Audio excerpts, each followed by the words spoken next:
Salam Santara warga Konoha sekalian, selamat datang kembali channel Ray Konoha. Menurut data, menurut penelitian, sekitar 60-70% warga TikTok mengalami gangguan mental. Ya, sekitar 60-70% mengalami gangguan mental warga TikTok ya. Nah, ya, jadi pertanyaan, apa alasannya? Kok bisa? Apa yang mempengaruhi? Ya, jadi salah satu alasan yang mempengaruhi itu adalah karena semakin seseorang itu sering nonton video pendek atau short video atau video-video sampah deh, itu akan merusak otak, merusak kognitif ya. Jadi dan tersahabat nonton video ini, kalau misalnya ada yang kecanduan nonton video TikTok, segera batasi ya. Saya tidak mengatakan langsung berhenti dari TikTok ya, segera batasi, karena ya saya juga sudah pensiun dari TikTok ya. Dulu saya aktif di TikTok, tapi saya melihat wow, luar biasa. Benar kata orang-orang ya, ternyata TikTok itu adalah kasta terendah dalam aplikasi ya, sangat-sangat rendah. Kenapa? Karena di sana banyak orang yang toksik, ternyata nggak semuanya tapi banyak orang yang toksik. DM-nya itu guys, sampah semua, keluar semua yang di kebun binatang kalau nge-DM ya. Harusnya TikTok itu nggak usah dibikin DM ya, karena saya bikin konten sering tuh dulu diserang di TikTok. Wah, luar biasa emang TikTok ini. Kalau bisa dibatasin ya. Jadi orang-orang Eropa atau negara-negara lain juga sudah mulai was-was dengan TikTok ini. Sama halnya dengan pemerintah Australia misalnya. Di Australia itu ya, masyarakatnya itu sudah dibatasi main TikTok, dan terutama anak-anak muda. Karena apa? Karena ini merusak perkembangan otak, merusak prestasi di sekolah. Ya, selain ada semacam pencurian data dengan menggunakan TikTok, itu benar adanya guys, ada itu. Jadi kita aja yang tidak terlalu aware gitu, tidak terlalu peduli dengan data pribadi kita kan. Sehingga warga Konoha itu santai aja gitu, santuy aja. Warga Konoha itu kan terkenal dengan hidupnya yang santuy ya, walaupun nanti ada misalnya perang ya, kita tetap santuy gitu. Ada perang nih, misalnya ada perang di Konoha, kita tetap santuy ya, jualan ya, jualan bakso tetap jalan, jualan cilok tetap jalan. Kalau Konoha emang terlalu santuy juga masalah ternyata ya, terlalu santuy banget ya.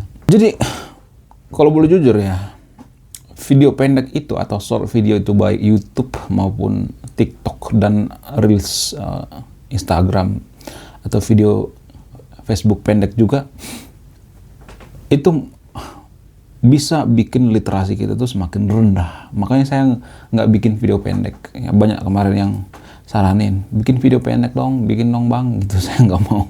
Kenapa? Karena saya nggak mau merusak generasi bangsa. Saya bikin video seperti ini aja paling dinonton cuman 5 menit, 6 menit, paling banter 8 menit lah. Jarang-jarang loh anak-anak muda jam sekarang ini bisa konsentrasi sampai 10 menit, 20 menit gitu, nggak ada. Ya, dari mana saya tahu? Dari data analisis. Kita kan konten kreator punya data analisis. Jadi usia penonton kita tahu. Channel yang ditonton penonton saya juga tahu. Makanya saya sering mengatakan penonton saya itu ternyata penontonnya guru gembul juga. Ya, banyak penonton saya itu ternyata penonton guru gembul. Jadi dari situ kita belajarnya. Kita dikasih data-data analisis usia penonton, terus apa yang ditonton, apa yang diminati, terus kata kunci apa yang diketik. Ya, penonton kita itu tahu. Maksudnya kita tahu apa yang diketik oleh penonton-penonton kita, kata kuncinya dan lain sebagainya. Nah, yang jadi pertanyaan, kenapa literasi baca kita itu sangat rendah, terutama warga Konoha ya? Apa alasannya? Ada beberapa faktor yang menyebabkan literasi kita itu sangat rendah. Faktor internal misalnya, kurangnya minat baca, kurangnya kesadaran dan pentingnya membaca, sehingga literasi kita sangat rendah. dan diperparah dengan nonton video pendek, ya, video pendek TikTok, ya, YouTube dan lain sebagainya. Selain itu, apalagi keterbatasan akses, misalnya kurangnya fasilitas perpustakaan, akses buku dan lain sebagainya. Tapi sekarang nggak terlalu butuh lagi yang namanya perpustakaannya. Sekarang semuanya di HP. Kalau kita baca berita juga di HP, baca buku juga bisa di PDF, ya. Sekarang bisa diakses di komputer atau di HP. Selain itu, pendidikan yang belum memadai, ya, kurangnya penekanan pada literasi sekolah. Ya, saya akui ini, literasi kita tuh sangat rendah banget. Dulu saya tidak percaya bahwa literasi bangsa kita itu rendah. Ya. Tapi semenjak saya kuliah dulu, terus belajar tentang literasi, mata kuliah literature, ya, atau literature. Kita dulu belajar literasi bangsa itu kenapa sangat rendah. Udah mulai hujan, shock bandnya, backsoundnya sudah mulai soak. Jadi setelah saya konten kreator juga, saya sering melihat, ya, antara komentar dengan apa yang saya bahas itu jauh berbeda. Apa karena literasi, ya, ada hubungannya ternyata. Terus banyak yang DM juga. Saya apalagi di TikTok, ya, di TikTok tuh parah banget, guys. Saya bikin konten apa yang dibahas apa, ya, luar biasa. Selain itu, ya, kurangnya dukungan orang tua juga berpengaruh, ya. Kurangnya peran tua dalam mengembangkan kebiasaan membaca, ya. Mohon maaf, ya, hujan, guys. Jadi kalau backsoundnya agak berisik, mohon maaf, ya. Selain itu, faktor eksternal misalnya, pengaruh media sosial juga berpengaruh. Seperti saya katakan tadi itu, dominasi media sosial mengurangi minat baca, ya. Kurangnya program literasi, kurangnya program pemerintah untuk meningkatkan literasi, ya. Kualitas pendidikan juga berpengaruh, kurangnya kualitas pendidikan dan kurikulum. Faktor pendidikan sangat berpengaruh. Selain itu, kalau boleh jujur, ya, agama juga mempengaruhi perkembangan literasi di Konoha. Bukan perkembangan lebih maju, ya, tapi lebih amburadul saya melihat, ya. Tapi tidak semua agama, ya, hanya agama tertentu di Konoha. Kenapa? Karena tradisi dalam beragama agama tertentu di Konoha itu justru mengajarkan untuk tidak berpikir kritis. Karena apa? Karena agama tertentu di Konoha ini sangat dogmatis, ya. Cukup imani saja, nggak usah banyak tanya, ya, nggak usah banyak protes, cukup imani saja. Kalau kita mempertanyakan, ya, benarkah bumi itu datar, nggak usah banyak tanya, cukup imani saja. Benarkah manusia itu berasal dari tanah, cukup imani saja, nggak usah banyak tanya, ya. Jadi cukup imani saja, nggak usah banyak protes, sehingga anak-anak yang masih kecil itu ternyata berpikir kritis itu adalah sesuatu yang tidak baik, sehingga anak-anak nggak mau berpikir kritis, kapok nanya. Jadi kalau misalnya ada yang mengganjal di pikirannya, pengen bertanya, pengen berpikir kritis, maka anak-anak dimatikan, ya, dipotong, ya. Ibaratnya anak kecil ini punya sayap nih, sayapnya apa? Berpikir kritis, dipotong, dimatikan. Ada sih yang bisa lolos berpikir kritis, tapi satu dari beberapa orang, nggak semuanya, ya. Rata-rata, ya, seperti itu, ya. Warga Konoha itu sangat dogmatis, ya. Jadi agama juga sangat mempengaruhi, dan agama juga bertanggung jawab untuk masalah literasi SDM bangsa kita, ya. Terutama pemuka agamanya. Pemuka agamanya, tolong dong yang nonton video ini, ya, please, ya, jangan mendogma, ya, anak-anak muda, jangan. Biarkan mereka berpikir kritis. Kenapa emang kalau mereka berpikir kritis takut gitu, takut pindah agama? Kalau berpikir kritis takut banget, ya. Emang kita hanya berpatokan pada agama kita yang paling benar gitu, agama kita yang paling damai dan lain sebagainya? Enggak kan? Ada banyak kok agama lain selain agama kita, ada banyak. Dan kadang juga kita berpikir seperti ini, cuma agama kita yang punya surga, agama lain nggak punya surga. Sungguh tidak masuk akal kalau ada misalnya ada orang yang mengatakan bahwa agama kita yang punya surga, agama lain nggak punya surga, sesat dan lain sebagainya. Justru ini yang menjadikan gesekan-gesekan. Emang Tuhan segabut itu? Emang Tuhan sereceh itu? Emang Tuhan serasis itu? Kalau Tuhan punya surga misalnya nih, terus kita ribut berantem karena kita merasa surga kita yang paling benar, kita yang dimasukkan ke surga, agama lain enggak. Emang Tuhan sereceh itu, omong Tuhan serasis itu, kalaupun Tuhan itu ada, karena Tuhan juga masih dipertanyakan, dan agama yang mempercayai surga juga masih dipertanyakan, karena surga itu kan belum pasti, masih dipertanyakan. Jadi bagaimana mungkin kita memperlukan sesuatu yang masih dipertanyakan? Ini kan nggak logis ya, nggak masuk akal. Tapi kalau saya mengatakan seperti ini, ya pasti saya nanti di kata-katain sesat. Oh kamu sesat, oh kamu antek-antek barat, oh kamu liberal, kamu jangan ribet dah pokoknya, ribet urusannya. Jadi sebenarnya SDM rendah itu dipelihara di Konoha.